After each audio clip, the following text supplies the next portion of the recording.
आज आदरणीय पवार साहेबांनी पक्षाच्या सर्व वरिष्ठ नेत्यांनी, जयंत पाटील साहेब असतील, सुप्रियाताई असतील, सर्वांनी महाराष्ट्राच्या आलेल्या सर्व पदाधिकाऱ्यांनी मला महाराष्ट्र प्रदेश राष्ट्रवादी काँग्रेस शरद पवार गटांचा अध्यक्ष केल्याबद्दल मी मनापासून माझ्या पक्षाच्या सर्वांचा आभार व्यक्त करतो आणि आपल्या सर्वांच्या वतीने महाराष्ट्राच्या जनतेला ग्वाही देऊ इच्छितो की ज्या नेत्याने महाराष्ट्राच्या गोरगरीब जनतेसाठी अहोरात्र कष्ट केले, त्या नेत्यांच्या पक्षाचा एक कार्यकर्ता म्हणून महाराष्ट्रातल्या असलेल्या अनेक प्रश्नाला, अन्यायाला वाचा फोडण्याचा प्रयत्न मी करेल। या काळामध्ये पक्ष संघटना वाढवत असताना ही पक्ष संघटना महाराष्ट्राच्या कानाकोपऱ्यामध्ये पोहोचवेलच, पण परत एकदा महाराष्ट्राच्या सत्तेमध्ये आणण्यासाठी मी दिवसरात्र कष्ट करेल, अशा प्रकारची निश्चितपणाने आपल्याला ग्वाही देतो। आणि त्याचबरोबर पक्षामध्ये अनेक दिग्गज नेते या पक्षाच्या कामासाठी, अध्यक्षपदासाठी पात्र असताना सुद्धा मला जी संधी मिळाली त्या संधीचं सोनं करण्याचा प्रयत्न मी 100% करेल। मी त्या दिवशी पण सांगितलं, सामान्य कुटुंबातला नेता कसा होतोय आर पाटलांच्या माध्यमातून आपल्याला पाहायला मिळालं।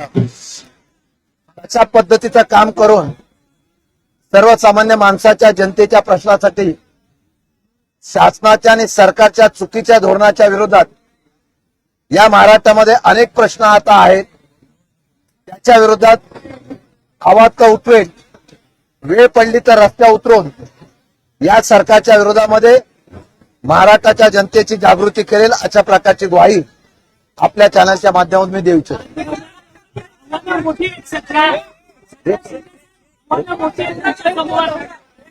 एक महिन्याचा दौरा असतायत, आव्हानं मोठी आहेत तुमच्या समोर।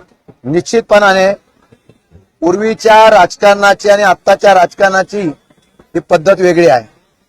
पूर्वीच्या जनतेच्या प्रश्नाच्या संदर्भामध्ये विरोधक आवाज उठवत होते आणि सत्ता बदल होत होता। आता हल्ली सत्ता बदल हा अधिकारातून आणि सत्तेच्या माध्यमातून केला जातो, आमिष दाखवून केला जातो, यंत्रणेचा उपयोग करून केला जातो।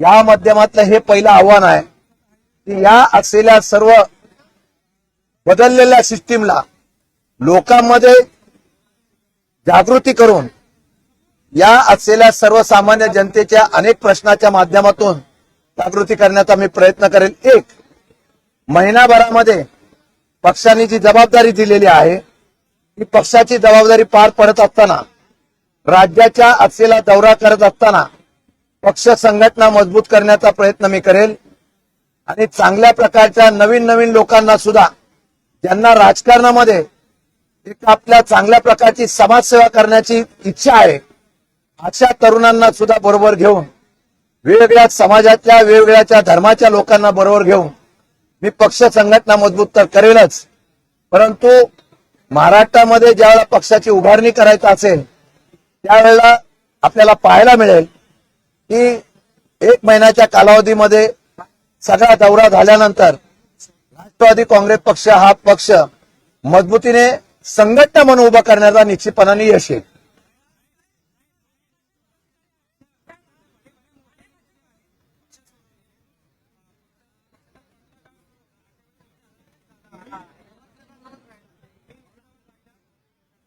हे खरं आव्हान आहे। माझ्या माहितीप्रमाणे आता विरोधी पक्षाचा स्पेस महाराष्ट्रामध्ये आहे, तो भरून काढण्याचा प्रयत्न केला की आपोआप विरोधी पक्षाला मानणारी जनता जी असते ती किती पर्सेंटेज असतो, परंतु त्यामध्ये तो पेच भरून काढण्याचा जर प्रखरतेने प्रयत्न सुरुवातीपासून केला तर मला वाटतं यश चांगलं येईल आणि ते यश आणण्याच्या संदर्भात कष्ट करावे लागतील, ते कार्यकर्त्यांनी, नेत्यांना विश्वासात घेऊन निश्चितपणाने करू। हिंदी का बात में देता हूं ना, पहला मराठी करके लो।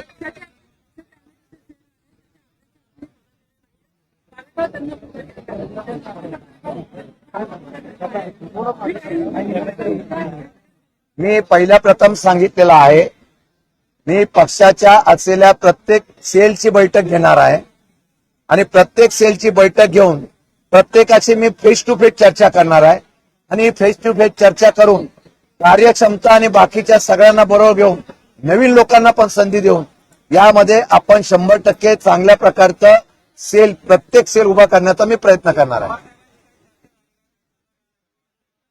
पवार साहेबांचा आशीर्वादात ही चर्चा आहे.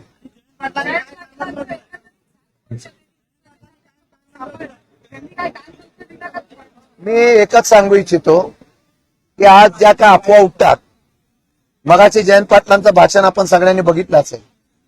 ज्यावेळेला एखादी व्यक्ती भावनिकतेने बोलतो, ज्यावेळेला एखादी व्यक्ती आपल्या कौटुंबिक असलेल्या जिव्हाळ्यातून बोलतो, त्याला शंका घ्यायची नसते. आणि मला वाटतं की मी कार्यकर्ता म्हणून काम करताना अध्यक्षापेक्षा ज्येष्ठांचा आदर आणि ज्येष्ठांचं मार्गदर्शन घेऊन मी भविष्य काळामध्ये त्यांचा सगळ्यांचा कानमंत्र घेऊन मी कामकाज करण्याचा प्रयत्न करणार आहे.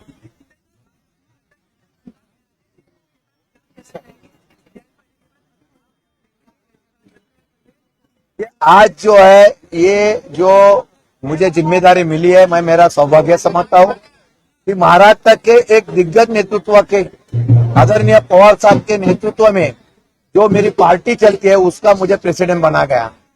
मैं इतना ही कहना चाहता हूँ, जयंत पाटिल साहब ने मुश्किल के घड़ी में जो पार्टी को संभाला है, जिस तरीके से पार्टी को कामयाब बनाया है, उस तरीके से उनका आदर्श, उनका मार्गदर्शन, उनका ही नहीं पार्टी के सब दिग्गज नेताओं का मार्गदर्शन लेके मैं आगे चलने की कोशिश करूंगा.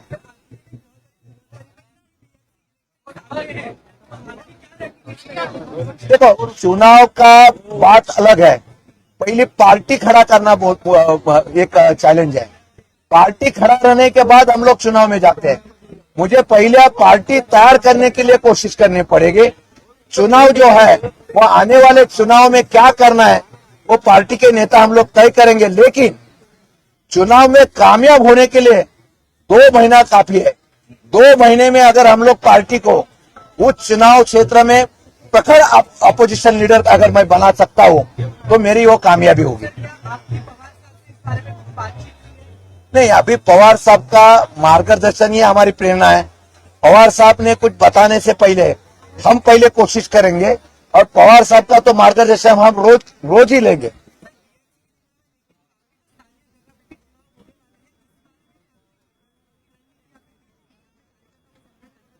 मैंने पार्टी के कार्यकर्ता को संबोधित करते हुए यही कहा है कि पूरे जुने और नया इनका सबका इकट्ठा करके पार्टी बनाने की कोशिश करूंगा. काम करने वाला कार्यकर्ता उसको पार्टी में पद मिलेगा.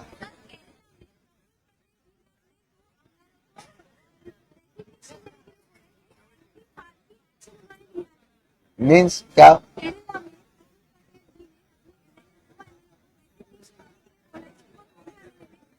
के खिलाफ कार्रवाई की है। नहीं, वो उनके पार्टी का काम है.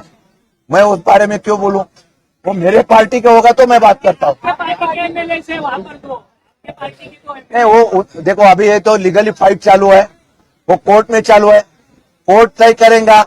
उस कोर्ट में वो तय होने के बाद वो जो 2 पार्टी केरला के हमारे एमएलए हो गए, उनका जो है डिफेंस हमारी पार्टी करेगी. 100% दिल्या. आणि पार्टीच्या सगळ्या नेत्यांनी मिळून माझं नाव एकमत केलेलं आहे. त्यामुळे आजपासून तुम्ही लगेच आमच्या दुफडी पाडण्याचा प्रयत्न करू नका. आता मी पार्टीतून अजून कोणाचा फोन आलेला नाही. अरे असं आहे की पद मिळाल्यानंतर कोण शुभेच्छा देत असेल तर त्या स्वीकाराची आपली महाराष्ट्राची संस्कृती आहे. पहिली माझ्या कार्यकर्त्यांची पार्टी बांधून द्या. पहिलं माझं लक्ष असेल की सामान्य कार्यकर्त्याला पार्टीत घेणं. मग पुढे पार्टी वाढल्या आपोआप बरेच लोक येतील. आणि तिकडे पण काय सगळे आबादी आहे असं समजू नका.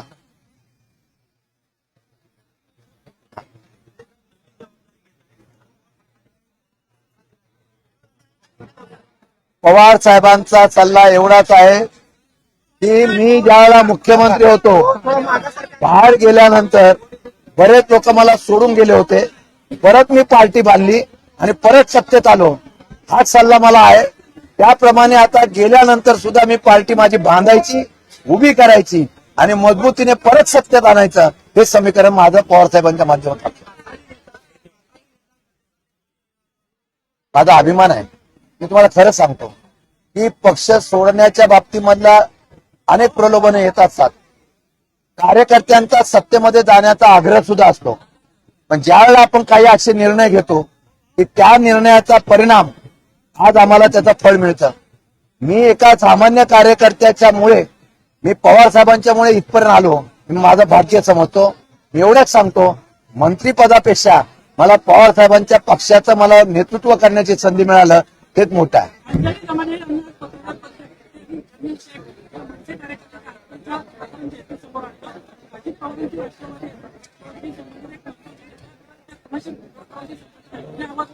आत्ताच्या परिस्थितीमध्ये पद मी आज घेतलेलं आहे. असे महाराष्ट्रातले अनेक प्रकरणं माझ्याकडे येतील त्यावेळेला 100% तुम्हाला रस्त्यावर मी पाहायला मिळेल. परंतु गुन्हेगार अजित पवार यांच्या सोबत आहेत, एकनाथ शिंदेसोबत गुन्हेगार मिळताना पाहायला. त्याच्या संदर्भामध्ये मागच्या वेळेला सुद्धा आम्ही प्रेस कॉन्फरन्स घेतली होती. विरोधी पक्षाच्या असलेल्या चहा पाण्याच्या बहिष्कारावर आम्ही बोललो होतो. आता सरकार त्याच्याकडे लक्ष देत नसेल तर त्याचा न्याय कसा मागायचा ही आम्ही रणनीती ठरवून निश्चितपणाने उठू. आमच्या